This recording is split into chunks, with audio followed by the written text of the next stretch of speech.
네, 저희가 올해 새해를 시작하면서 저희 교회 비전으로 은혜를 흘려보냄으로써 부흥하는 교회가 되자 하는 비전을 가지고 함께 마음을 모았습니다. 그리고 그와 관련되는 말씀으로 계속 저희가 매주마다 말씀을 나누고 있습니다. 저희가 지난 주일에 나눈 내용은 바다와 같은 은혜를 누리는 교회가 되자라는 제목으로 말씀을 함께 나눴습니다. 예수님께서 실망하고 좌절해 있는 시몬 베드로에게 나타나셔서 깊은 데로 가서 그물을 내려 고기를 잡으라라는 말씀을 통해서 그를 다시 회복시키시고 살리는 은혜를 베푸시는 내용 우리가 함께 봤습니다. 시몬 베드로가 경험한 은혜는 차고 넘치는 풍성한 은혜였습니다. 이미 허락된 그 바다 같은 은혜를 그는 맛을 보았는데요. 사실 저희가 지금 누리고자 하는 그 은혜가 바로 이 은혜입니다. 바다와 같은 그런 큰 은혜를 우리가 누리기를 원하는 거죠. 이 개념을 잘 이해하셔야 되는데, 없는 은혜, 아직 받지도 못한 은혜, 하나님 앞에 잘 보이고 막 매달려 가지고 그 은혜를 얻어내는 게 아닙니다. 이미 허락하신 바다와 같은 하나님의 은혜가 있습니다. 그 은혜를 누리는 거죠. 하나님께서는 이미 우리에게 충만한 은혜를 허락해 주셨습니다. 우리가 누리기에 충분합니다. 온 세계 모든 인류가 누리기에도 충분한 그런 은혜가 있습니다. 깊은 데로 가서 그물을 내려 고기를 잡으라 하는 말씀처럼 이 은혜의 바다로 나아가서 그냥 이렇게 조그마한 은혜가 아니라 바다처럼 넓고 큰 은혜를 누리라는 이 하나님의 말씀, 이 명령에 순종하는 저희 모두가 될 수 있기를, 그래서 정말 바다 같은 은혜를 누린다는 게 뭔지 다 경험할 수 있기를 간절히 바랍니다. 자, 그러면 바다 같은 은혜를 누린다는 게 어떤 건가? 어떻게 그런 바다 같은 은혜를 누릴 수 있겠는가 하는 거죠. 계속해서 말씀드리지만 은혜를 흘려보냄으로써 바다 같은 은혜를 누릴 수 있습니다. 하나님의 은혜는 이미 허락되었고 그 은혜를 받아 누리고, 그런데 여기서 멈추지 않고 흘려보냄으로써 바다 같은 은혜를 경험할 수 있습니다. 그냥 주어진 은혜를 가둬놓으면 은혜의 맛은 볼지 모르겠지만 바다 같은 은혜를 경험할 수는 없습니다. 흘려보냄으로써 하나님이 예비해 두신 바다 같은 은혜를 경험할 수 있다, 누릴 수 있다, 꼭 기억하시기를 바랍니다. 여기까지는 우리가 함께 나눈 내용이고요. 자, 그러면 은혜를 흘려보낸다는 게 도대체 어떤 것을 이야기하는가? 은혜를 흘려보내야 바다 같은 은혜를 경험한다고 하는 건데, 그럼 은혜를 흘려보낸다는 건 뭐 다 감은 오는데 구체적으로 명확하게 뭐라고 하는 것인가 하는 거죠. 이걸 바로 이해할 필요가 있습니다. 성경은 여러 표현으로 표현하고 있지만 은혜를 흘려보낸다라는 표현을 한마디로 이야기해 주고 있습니다. 그게 뭐냐면 준다 하는 겁니다. 주는 것입니다. 주는 것이 바로 흘려보내는 것이다 하는 거죠. 그래서 성경에서 우리가 이 주는 것이 얼마나 중요한지를 여러 번 언급하고 있는 것을 발견할 수 있습니다. 주는 것이 흘려보내는 것입니다. 주는 것이 흘려보내는 거라면 바다 같은 은혜를 누리는 방법은 주는 것이 되겠네요. 줄 때 바다 같은 은혜를 누릴 수 있다 하는 거죠. 이러한 의미를 생각하면서 이 준다라는 것이 과연 어떤 의미인가, 오늘 본문 말씀을 통해서 함께 보도록 하겠습니다. 오늘 이해하면 흘려보내는 것이 뭔지를 알 수 있을 거고, 흘려보내는 것이 무엇인지를 알 수 있으면 바다같이 넓은 은혜를 받는 방법을 알게 되겠죠. 그래서 준다라는 의미가 오늘 본문은 뭘 이야기하는 것인지를 함께 본문을 통해서 좀 보도록 하겠습니다. 오늘 본문의 내용은 이렇습니다. 사도 바울이 있는데 이 사도 바울이 에베소 교회 장로들과 만난 자리에서 한 이야기, 그게 오늘 본문의 내용입니다. 그런데 이 에베소 교회 장로들과 만나서 사도 바울의 가르침을 전해준 내용인데, 근데 더 깊은 의미가 있습니다. 그냥 만나는 만남 정도가 아니고요, 마지막 만남에서, 그러니까 에베소 교회 장로들과의 이 생에서의 마지막 만남에서 한 이야기, 그 이야기가 바로 오늘 본문의 내용입니다. 배경은 이렇습니다. 이 사도 바울이 전도여행 3차 전도여행 다 마치고 그리고 이제 꼭 가야만 할 이유가 있어서 예루살렘에 가야 되는 그런 상황이었습니다. 그래서 그가 예루살렘으로 가는 중에 밀레도라고 하는 곳에서 이 에베소 교회 장로들을 만나게 됩니다. 그런데 이 과정은 그냥 예루살렘을 방문하는 정도의 의미가 아니고요. 사실 죽으러 가는 겁니다. 왜냐하면 그때 유대인들이 어떻게든 사도 바울을 잡아서 제거하려고 하고 있을 때고, 만약에 예루살렘으로 가게 되면 당연히 잡히겠죠. 잡히면 당연히 죽음을 맞이할 수도 있는 상황이죠. 그럼에도 불구하고 바울은 꼭 가야 할 이유가 있었기 때문에 예루살렘으로 사실 죽으러 가는 그 길을 가고 있었던 거죠. 이 사실을 안 에베소 교회 장로들이 만나서 지금 대화하고 있는 중입니다.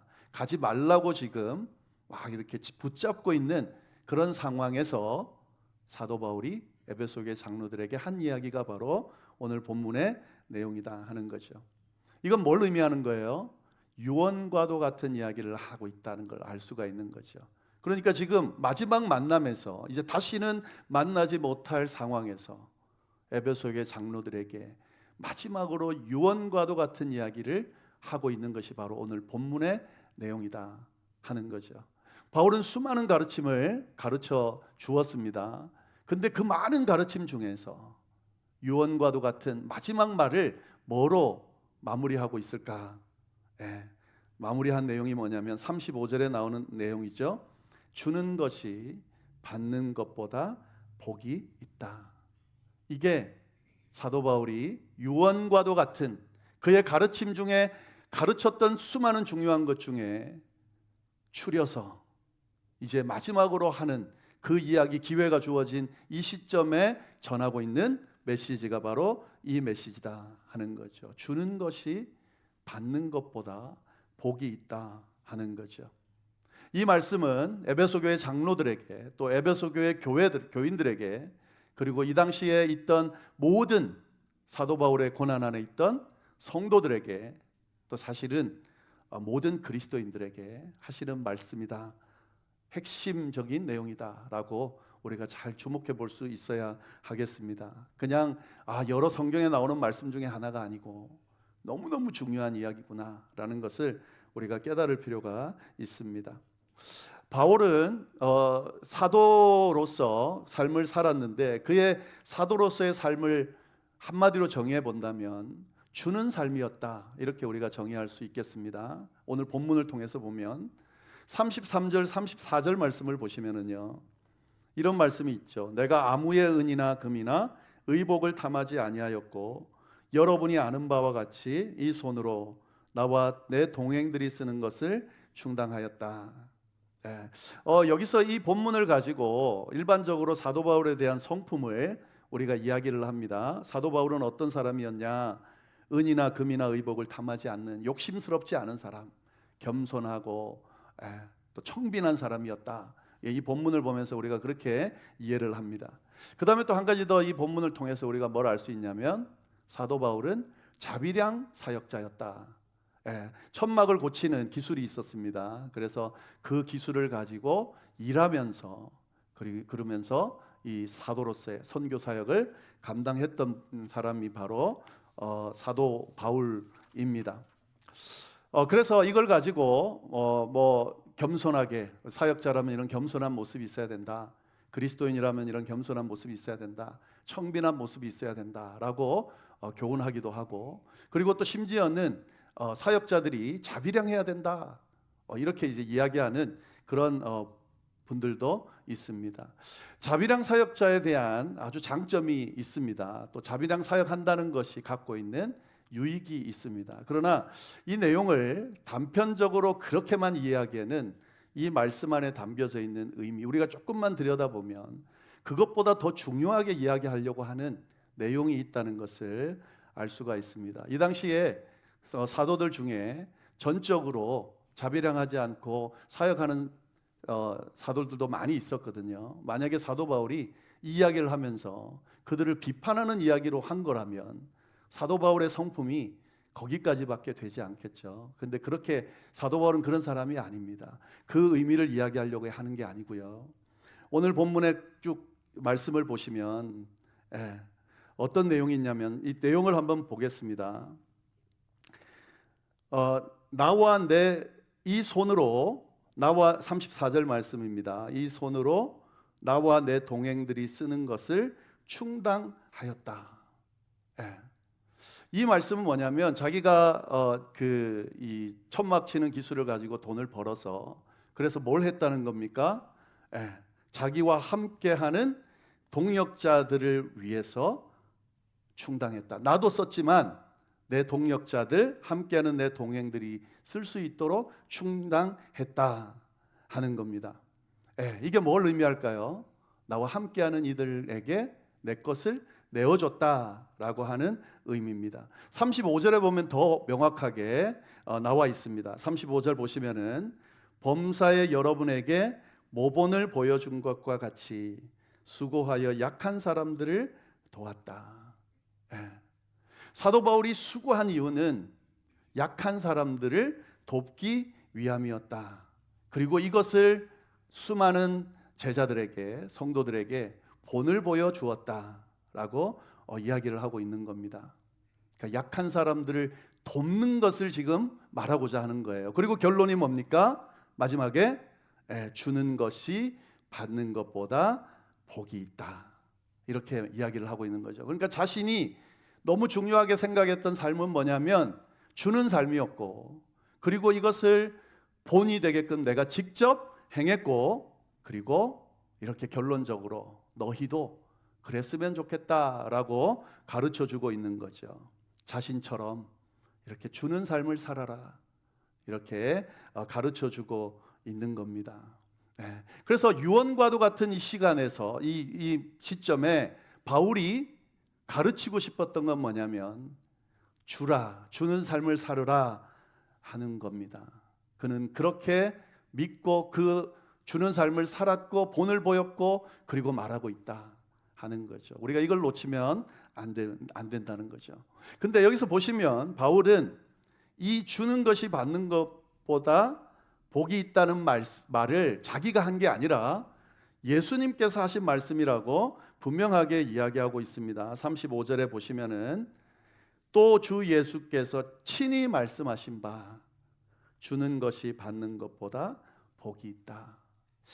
이 사복음서에는 나오지 않는 내용이에요. 주는 것이 받는 것보다 복이 있다. 그러나 이 예수님의 말씀이 구전되어졌다고 보고요. 사도 바울이 그 말씀을 직접 하신 그 말씀을 지금 인용하고 있는 거다라고 지금 이해할 수 있는 거죠.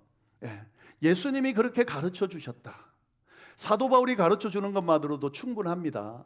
그러나 이 가르침은 자기가 해보니까 좋았더라가 아니라 예수님께서 그렇게 알려주시고 가르쳐 주신 거다라고 분명하게 이야기하고 있습니다. 주는 것이 받는 것보다 복이 있다.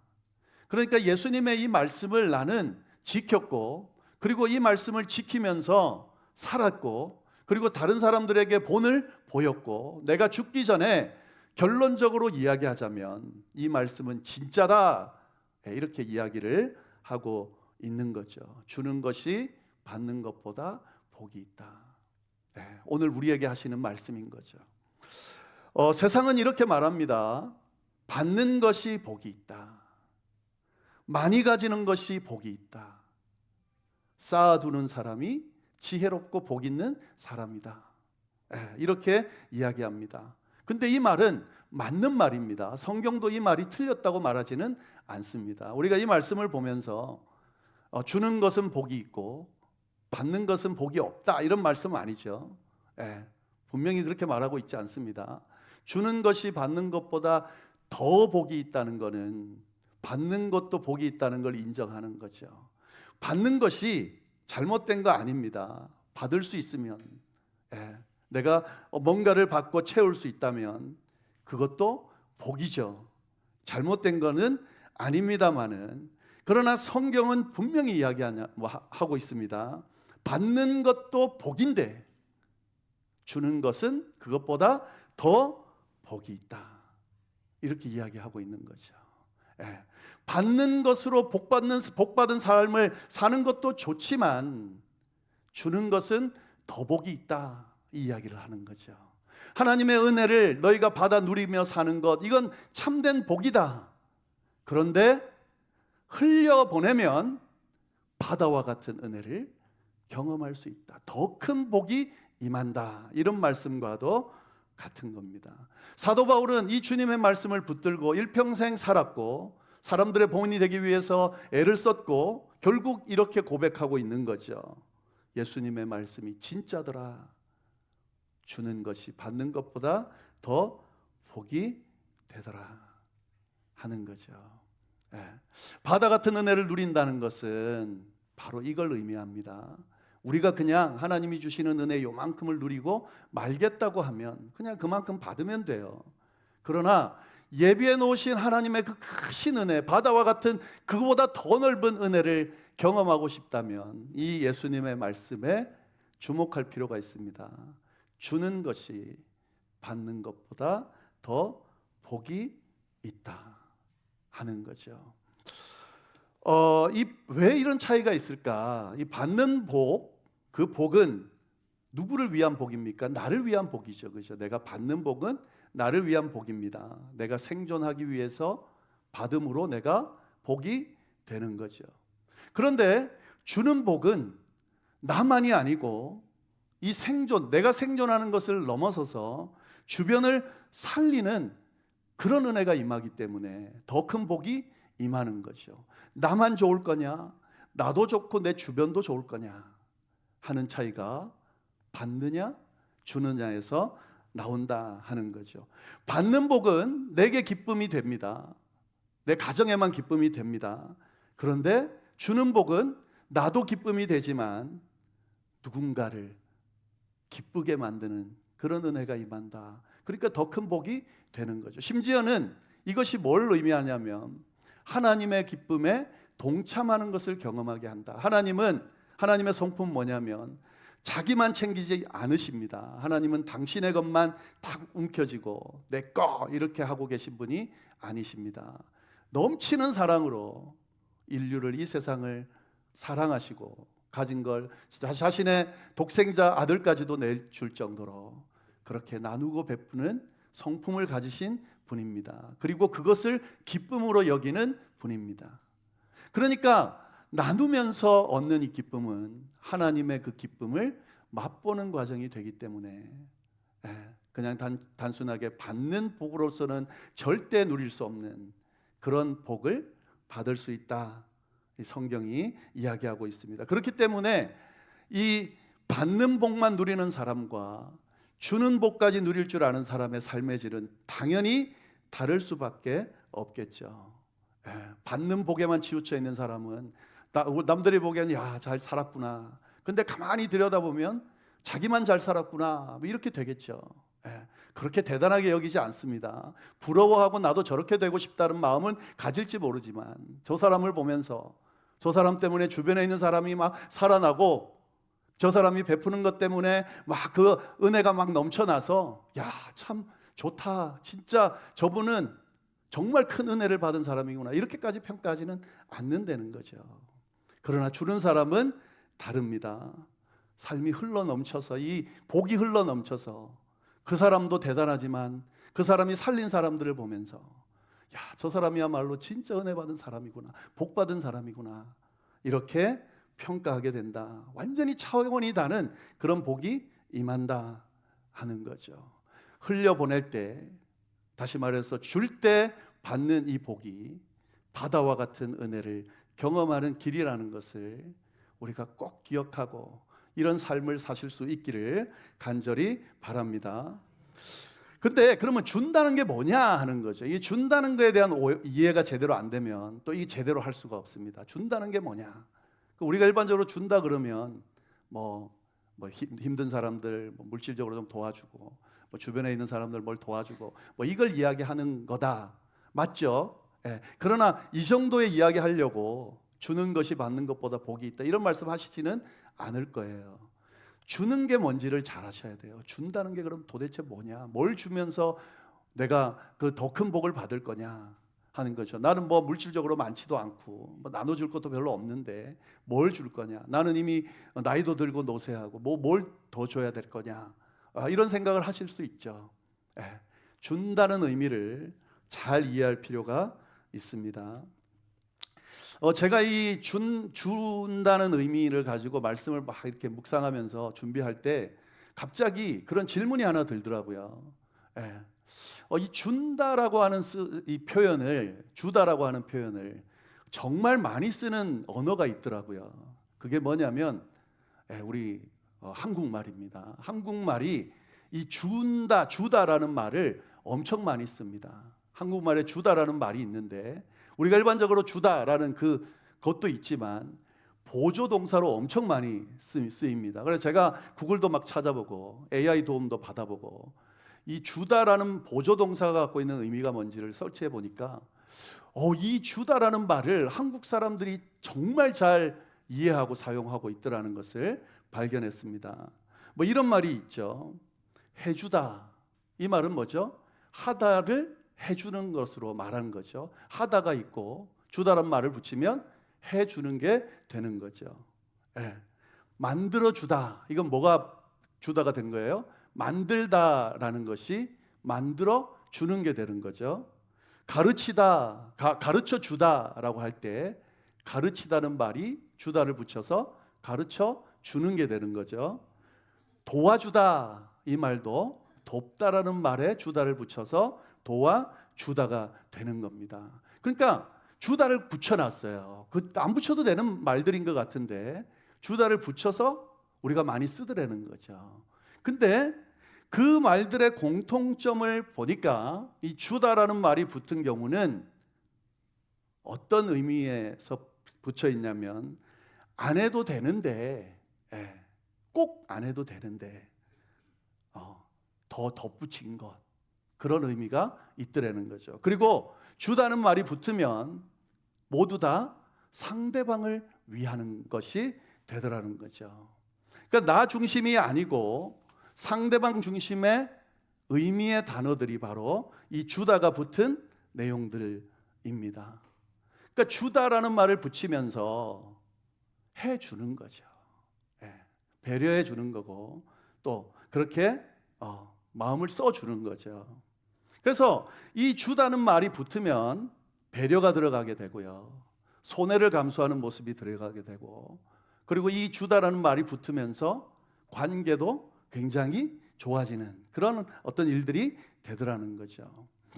우리 민족의 정서가 그렇죠. 지금 뭐 한국 사람들, 뭐 세상 사람들이 다 그렇지만 이기적으로 변했지만 기본적으로 한국의 정서 안에는 다른 사람을 배려하고 다른 사람과 함께 더불어 살아가고 공동체와 함께 살아가고 남을 먼저 생각하고 이런 미덕이 있었죠. 그런 미덕이 이 주다라는 보조동사 안에 그대로 담겨 있다는 것을 제가 발견하게 됐습니다. 이 내용이 우리 성경의 내용과 의미와 참 연결해서 볼 수도 있겠구나. 물론 이 주다는 말을 잘 사용해야 됩니다. 뭐 예를 들면 사과할 때, 이건 사과를 명확하게 해야 될 때예요. 이 사람은 진짜 잘못해서 누군가에게 사과를 해야 되는 사람인데 사과해 주다 이러면은 그건 잘못된 거예요. 그런 데는 사용하면 잘못된 사용입니다. 그러나 내가 사과할 일이 사실 없는데, 아니면 둘 다 잘못을 해서 둘 다 사과해야 되는데, 사실 어떤 관계 안에서 어떤 문제가 생기면 100% 잘하고 100% 못하고는 없는 거예요. 뭐 나는 있다고 생각하지만 사실 가만히 들여다보면 그렇지 않습니다. 그래서 사과를 해야 되는데 사과를 절대 안 하죠. 하면 지는 거니까. 그때 이 주다를 붙이는 거예요. 사과해 주는 거예요. 그때는 사용할 수 있습니다. 이 관계를 위해서 내가 사과해 주다, 이렇게 쓸 수 있는 거죠. 그러니까 뭔가 양보해 주고 또 하나 더 해주고, 나는 안 해도 되는데 굳이 뭐 할 이유가 뭐가 있습니까? 안 하더라도 누구도 뭐라고 하지 않지만 내가 하나 더 해준다, 배려해 준다, 그때 그 의미가 주다의 의미를 잘 담아놓고 있는 거다 하는 거죠. 성경이 말하는 주는 삶도 이와 같습니다. 다른 사람을 배려하는 것, 이기적이지 않고 나만 생각하지 않고 사람들을 돌아볼 줄 아는 것, 나는 행복하지만 저 사람이 불행할 수도 있다는 것을 생각하면서 저 사람의 필요가 뭘지를 한 번 더 헤아릴 줄 아는 것, 이게 바로 주는 거라는 거죠. 나는 사실 불편한 게 없어요. 나는 이미 다 가지고 있어요. 그러니까 내 삶은 행복합니다. 그런데 내 삶이 행복하다는 것을 내가 내뱉었을 때에, 그렇지 못한 사람들이 들었을 때에 그 이야기를 통해 상대적으로 박탈감을 느끼거나 힘들어할 때 할 수 있지만, 말할 수 있지만 삼켜줄 줄 아는 거, 이런 것들은 다 주는 거다 하는 거죠. 기독교인들이 주는 삶을 살아야 된다고 할 때에 그 의미 안에는 이 의미가 담겨져 있는 겁니다. 한 번 더 헤아려 주는 거, 한 번 더 참아주는 거, 한 번 더 꿀꺽 삼켜주는 거, 또 상대방을 배려하면서 안 해도 되지만 인사를 한번 건네는 거, 또 어떤 선물을 하나 주는 거, 하나 어떤 친절을 베푸는 것, 이 주는 것이 바로 성경이 말하는, 예수님이 말하는 주는 삶이다 하는 거죠. 다음 주에 좀 더 자세하게, 좀 더 예를 들어서 말씀을 나누겠지만, 이 준다고 하는 것이 갖고 있는 그 의미 안에는 철저하게 기독교적이고 하나님이 기뻐하시는 그런 의미가 이 안에 담겨 있다는 것을 우리가 알 수가 있습니다. 그래서 이 사도 바울이 이걸 지금 이야기하는 거죠. 너희가 그리스도인이냐? 그러면 주는 삶을 살았으면 좋겠다. 그리고 이것이 큰 복이다. 이렇게 이야기를 하는 거죠. 근데 이제 마지막으로 결론을 좀 짓겠습니다. 왜 그러면 주는 것이 이렇게 힘들까? 힘든 이유가 있어요. 이건 너무 자책하거나 또 주지 못하는 사람들을 너무 비판할 필요는 없습니다. 왜냐하면 이 주지 못하는 이유 중에 하나는 내게 없어질 것 같으니까 못 주는 거죠. 나도 지금 부족해 죽겠는데, 나도 지금 모자란데, 상대방에게 뭘 전해주겠습니까? 그죠? 나누면은 부족해질 것 같고, 흘려보내면 비워질 것 같고, 그렇게 없어질 것 같기 때문에 나누기가 쉽지가 않습니다. 우리가 만약에 나눠줘도 그렇게 없어지지 않는다면, 그런 확신이 있다면 그러면 나누죠. 기본적으로 사람들은 악하기도 하지만 선한 모습도 있기 때문에 옆에서 힘들어하고 이런 사람들을 보면서 기꺼이 내 걸 내놓고 하는 것이 기본적인 사람의 성품 안에 있습니다. 진짜 그게 파괴되어서 악한 사람도 있지만, 근데 그만큼 쉽지가 않은 거예요. 그런데 이 흘려보내고 주고 나누면 없어지고 비워지고 모자라게 되느냐? 성경은 절대 그렇게 이야기하지 않습니다. 그렇다면 말하지도 않았을 것 같아요. 가르치지도 않았을 것 같아요. 예수님께서 친히 이런 말씀을 하셨습니다. 다음 주에 나눌 말씀인데 누가복음 6장 38절에 주라 그리하면 너희에게 줄 것이니 곧 후이되어 누르고 흔들어 넘치도록 하여 너희에게 안겨 주리라. 지금 하나님께서, 예수님께서 이 주는 것이 더 복되다라고 말씀할 때는 주면 하나님이 어떻게 한다고요? 더 큰 은혜로 채워 누르고 흔들어 넘치게 채워 주실 것이기 때문에 주라고 지금 말씀하고 계시는 거죠. 사도 바울은 이 예수님의 말씀, 하나님의 말씀을 직접 경험한 겁니다. 한번 생각해 보세요. 사도 바울이 천막 고치는 걸 가지고 자비량하면서 사람들을 도왔다 그랬습니다. 근데 잘 생각해 보세요. 천막 치는 그 일로 도대체 얼마나 많은 돈을 벌었길래 수많은 자들을 주님 앞으로 불러들이고 이방인들을 전도하고 교회는 또 얼마나 많이 세웠습니까? 그리고 이스라엘에 있는 유대인 교회도 많이 도와주고, 사도 바울이 한 그 업적을 한번 보세요. 천막 쳐가지고 천막 쳐서 번 돈으로 자비량하면서 그 일들을 해냈다라고 혹시 누가 그렇게 말한다면 그건 진짜 멍청한 이야기죠. 예. 천막 쳐서 벌어서 도대체 얼마나 벌었을까요? 그게 아니죠. 사도 바울은 자기가 맡은 일을 하면서 자기가 번 걸 가지고 뭘 한 거예요? 단순히 있든 많이 있든 적게 있든 다른 사람을 배려하면서 주는 것이 받는 것보다 복되다고 믿고 나눠준 것뿐입니다. 그랬더니 어떻게 했어요? 하나님이 수많은 사람들을 붙여주셔서 여러모로 풍성하게 누릴 수 있도록, 그냥 누리는 게 아니잖아요. 지금까지도 우리가 기억되고 있는 그런 모습으로 그런 풍성한 삶을 살게 된 거죠. 사도 바울은 이걸 경험한 거예요.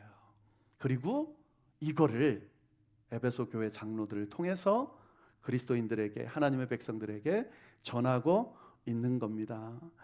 주는 것은 절대 손해가 아니다. 더 큰 이익을 누릴 수 있는 길이다라는 것. 주는 것은 절대 비워짐이나 사라짐이 아니고 더 큰 체험으로 차고 넘치는 과정이다. 주는 것은 받은 은혜를 흘려보내는, 이렇게 소비하는 게 아니고 더 큰 바다와 같은 은혜를 받기 위한 과정이다 라는 것을 오늘 말씀을 통해서 하나님께서 우리에게 지금 하고 계신 겁니다. 안 해도 됩니다. 그냥 꼭 나는 바다 같은 은혜를 누리고 싶지 않다라고 하면 굳이 안 하셔도 됩니다. 그러나 나는 하나님을 믿는 하나님의 백성이고 예수 그리스도를 구주로 믿는 그런 그리스도인이고 하나님께서 나를 위해 예배해 놓은, 우리 교회를 위해 예배해 놓은 바다보다 훨씬 큰 은혜가 있고 이걸 받아 누리기를 원한다라고 하는 이 하나님의 마음을 헤아리면서 내 인생 동안 이 은혜를 누리고 살고 싶다라고 마음먹은 사람이라면 지금처럼 받기만 해서는 안 된다는 것을 명심할 수 있기를 바랍니다. 주는 것이 받는 것보다 더 복이 있습니다.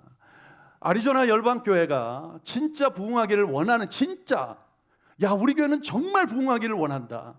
그러면 성경이 말씀하는 대로 해야죠. 부흥하기를 원한다고 하면서 인색하게 자꾸 우리끼리만 이러고 앉아 있으면 안 주어지는 거예요. 그러면서 계속 하나님 앞에 기도하고 그 결과가 뻔한 거죠. 성경이 분명히 우리에게 이야기하고 있습니다. 바다 같은 은혜를 누리는 교회가 되기 원하냐? 그러면 주라, 나눠주라, 흘려보내라. 이 말씀에 순종할 때 하나님께서 우리로 하여금 진짜 차고 넘치는 그런 은혜를 주실 거라 믿습니다. 저는 여러분들과 이 은혜를 좀 경험하고 싶습니다. 저는 이 교회를 그냥 유지해가지고 그냥 우리끼리 좀 좋고, 그리고 다 그냥 여기 계신 분들이 하나님 부르심 받을 때까지 잘 지내다가, 그래서 또 저도 뭐 맡겨진 사역 은퇴할 때까지 잘하다가, 그래서 그냥 그렇게 하고 싶은 마음은 없어요. 진짜 제가 기도하는 게 뭐냐면 정말 저희 교회가 차고 넘치는 하나님의 은혜로 가득 찬 교회가 되기를 간절히 바랍니다. 인원을 말하는 게 아니고요. 근데 그러기 위해서는 넘어야 될 산이 있는데 흘려 보내는 거예요. 나눠 주는 거예요. 이런 넉넉한 마음들이 우리 가운데 충만하기를, 그리고 이걸 도전받고 함께 참여하기를 원하는 사람이 점점 많아지기를, 그래서 정말 이 아리조나 열방교회 안에서 신앙생활 하는 것이 뭐 예전 초창기에 왔던 지금 왔던 상관없이 하나님이 허락하신 이 교회 안에서 이런 넘치는 바다 같은 은혜를 다 누릴 수 있게 되기를 간절히 바랍니다. 기도하겠습니다. 하나님 아버지, 참으로 감사합니다. 귀한 말씀 통해서 우리를 도전하시고 하나님께서 원하시는 방향과 마음을 저희에게 전달해 주셔서 감사합니다. 이미 예비해 놓으신 그 충만한 바다보다 넓은, 온 우주보다 넓은 하나님의 은혜가 이미 있음을 우리가 기억하면서 함께 마음을 모아 받아 누릴 수 있게 되도록 주여 인도하여 주옵소서. 이를 위하여 흘려 보내는 이 과정을 꼭 포함시켜서 나누며 그 나눔으로 주어지는 넘치는 복이 우리에게 주어짐을 함께 경험할 수 있도록 주여 역사하여 주옵소서. 그로 인해 우리의 가정과 개인의 삶도 은혜로 차고 넘치는 삶과 가정이 될 수 있도록 주여 역사하여 주옵소서. 감사하며 예수님의 이름으로 기도드립니다. 아멘.